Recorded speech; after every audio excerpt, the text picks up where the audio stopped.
Assalamualaikum warahmatullahi wabarakatuh. Hari ini kelompok kami membahas tentang wasatiyah. Nah, jadi ada dua permasalahan yang sedang dihadapi oleh umat Islam, di mana wasatiyah ini adalah solusi. Jadi masalah yang pertama adalah kecenderungan umat Islam kecenderungan sebagian umat Islam untuk bersikap ekstrim dan ketat dalam memahami hukum agama dan memaksakan cara tersebut ke tengah masyarakat muslim. Nah, itu kecenderungan yang pertama. Yang kedua, kalau yang tadi kan ekstrim kanan ya.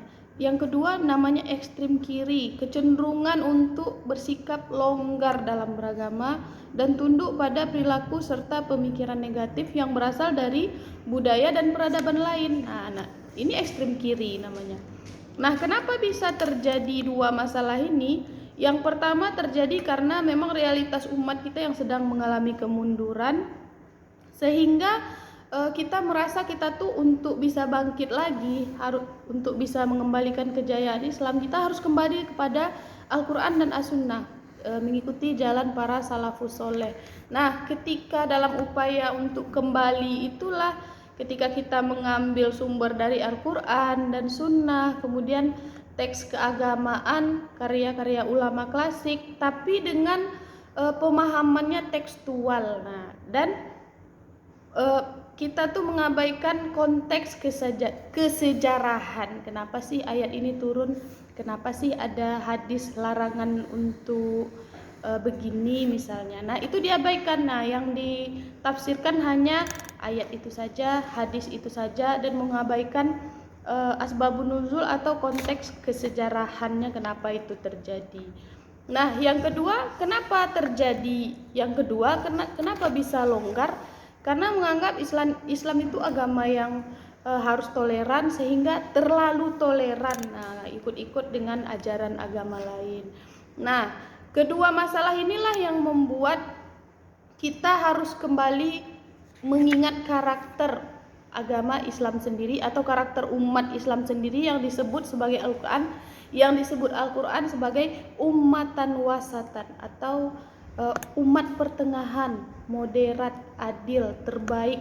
Sudah ada sebenarnya bahasa moderat itu di dalam Al-Quran ya, dalam surat Al-Baqarah ayat 143. Nah, kata wasatiyah itu sendiri berasal dari kata wasat yang artinya adil, baik, tengah, dan seimbang. Nah, sebaik-baik urusan adalah ausatuha, yang pertengahan, karena yang berada di tengah akan terlindungi dari celah atau aib yang biasanya mengenai bagian ujung dan pinggir. Jadi mungkin itu awalnya kenapa terjadi dua permasalahan di dalam umat Islam. Kata wasat itu memiliki makna yang baik dan terpuji. Lawan dari kata wasat ini adalah tatoruf atau gulu. Nah, apa itu gulu? Gulu itu artinya melampaui batas.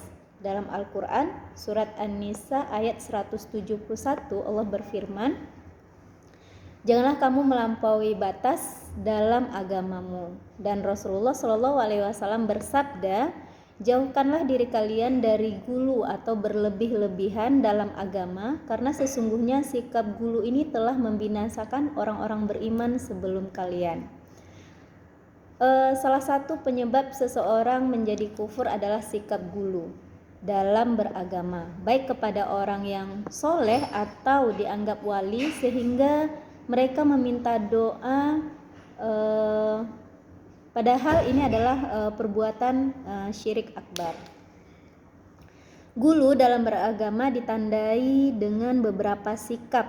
Di antaranya yang pertama yaitu fanatik terhadap salah satu pandangan. Nah, fanatisme juga bisa terjadi dengan bersikap kultus, sehingga pandangan-pandangan seseorang dipastikan kebenarannya, sedangkan selain dia dipastikan kesalahannya atau kesesatannya. Nah, fanatisme itu akan lebih berbahaya jika disertai dengan pemaksaan pendapat kepada orang lain, sebab ketika itu akan mudah melemparkan tuduhan bid'ah kemudian sesat atau kafir terhadap mereka yang berbeda pandangannya dengan dirinya sendiri. Yang kedua adalah cenderung mempersulit. Seseorang boleh berpegang pada pendapat yang ketat dalam fikih misalnya, tidak menggunakan keringanan atau ruksyah sebagai bentuk kehati-hatian, akan tetapi kurang bijak jika mengharuskan orang lain atau masyarakat untuk mengikutinya. Selanjutnya yang ketiga adalah berprasangka buruk kepada orang lain. Nah, sikap merasa paling benar ini menjadikan seseorang berprasangka buruk kepada orang lain, seakan tidak ada kebaikan pada diri orang lain. Nah, sikap ini lahir dari ujub atau merasa dirinya lah yang paling benar. Boleh jadi Allah membukakan pintu ketaatan kepada seseorang, tetapi tidak dibukakan pintu diterimanya amal itu dari dirinya. Nah, yang terakhir adalah mengkafirkan orang lain. Sikap gulu akan lebih berbahaya jika sampai pada tingkat mengkafirkan orang lain atau menghalalkan darahnya. Sesuai dengan ajaran Rasulullah, seseorang tidak boleh mudah mengkafirkan orang lain sebab berimplikasi hukum yang panjang seperti halal darahnya, dipisah dari istrinya, tidak saling mewarisi, jika dia meninggal tidak dimandikan, tidak dikafani, tidak disolatkan, dan tidak dikuburkan di perkuburan umat Islam. Jika ekstremisme gulu atau tatoruf dalam beragama merupakan sikap yang tercela, kewajiban kita dalam bersikap moderat dalam pemikiran, sikap, dan berperilaku agama. Ciri-ciri orang yang moderat dalam beragama ialah pertama, memahami realitas atau bisa disebut juga dengan fikih al-waqi. Kehidupan manusia selalu berubah dan berkembang tiada batas. Karena itu ajaran Islam berisikan ketentuan-ketentuan yang tetap dan hal-hal yang dimungkinkan untuk berubah sesuai dengan perkembangan ruang dan waktu. Segala tindakan hendaknya diperhitungkan maslahat dan mudaratnya secara realitas, sehingga keinginan melakukan kemaslahatan jangan sampai mendatangkan mudarat yang lebih besar. Yang kedua yaitu memahami fikih prioritas atau disebut juga dengan fikih al-aulawiyat. Di dalam Islam, perintah dan larangan ditentukan bertingkat-tingkat. Misalnya perintah dalam bersifat anjuran disebut juga dengan sunnah, dibolehkan disebut juga dengan mubah, ditekankan untuk dilaksanakan disebut juga dengan sunnah muakkad, wajib dan fardu itu masuk ke dalam ain dan kifayah.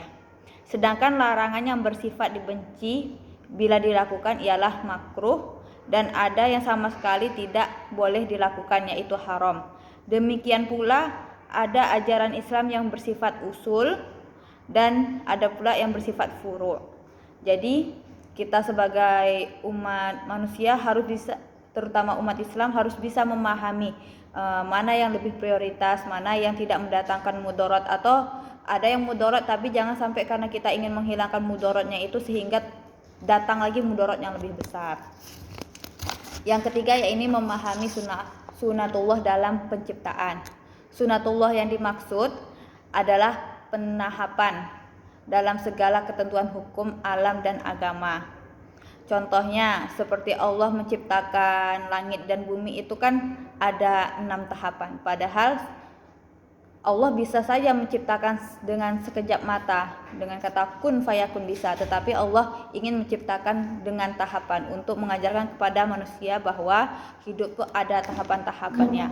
Dan menentukan syariat pun terkadang dilakukan secara bertahap-tahap. Contohnya seperti dalam penghalaman khamar. Jadi khamar itu tidak langsung datang hukum haramnya, tetapi berangsur-angsur dalam mengharamkannya. Pertama masih dibolehkan, yang kedua masih setengah dibolehkan, yang ketiga udah memberatkan untuk tidak boleh diminum, dan tahapan keempat yaitu benar-benar mengharamkan khamar. Begitu juga sunatullah itu memang tahapan-tahapan, tidak langsung mutlak langsung jadi gitu. Ciri wasatiyah yang keempat adalah memberikan kemudahan kepada orang lain dalam beragama. Dalam sebuah hadis riwayat Bukhari dikatakan yasir wala tu'asir, mudahkanlah jangan sulitkan. Nah, tapi ini bukan berarti memudah-mudahkan. Mudahkan ini maksudnya mencermati dan memahami secara mendalam teks keagamaan, ya, baik berupa Al-Quran maupun hadis, ya, untuk menemukan kemudahan yang diberikan oleh agama. Jadi kemudahan bukan yang kita buat-buat, tapi yang memang diberikan oleh agama. Bila ada dua pandangan yang berbeda, maka kita dapat menemukan kemudahan yang diberikan oleh agama.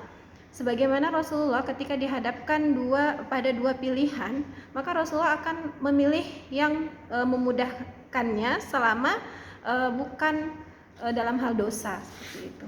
Kemudian yang kelima, ciri-ciri wasatiyah, memahami teks keagamaan secara komprehensif.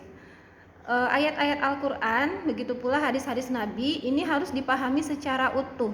Sebab hubungan antara satu dengan lainnya ini saling menafsirkan. Jika diibaratkan, ya, ibarat tai lalat yang ada di wajah. Jadi ketika kita melihat tai lalatnya saja itu tidak akan terlihat bagus, tidak akan terlihat indah. Namun ketika kita lihat secara utuh, dia akan mempercantik, memperindah wajah. Begitu pula ajaran-ajaran ayat Al-Quran ini akan menjadi rahmatan lil alamin, ya, toleran, berkemajuan, dan seterusnya bila dicermati secara komprehensif. Yang keenam, ciri-ciri wasatiyah, terbuka, mengedepankan dialog dan toleran. Nah, jadi perbedaan di kalangan manusia itu sudah menjadi keniscayaan atau sunnatullah, dan ini akan terus terjadi sepanjang perjalanan hidup manusia. Jadi mustahil jika kita ingin meniadakan perbedaan di antara manusia.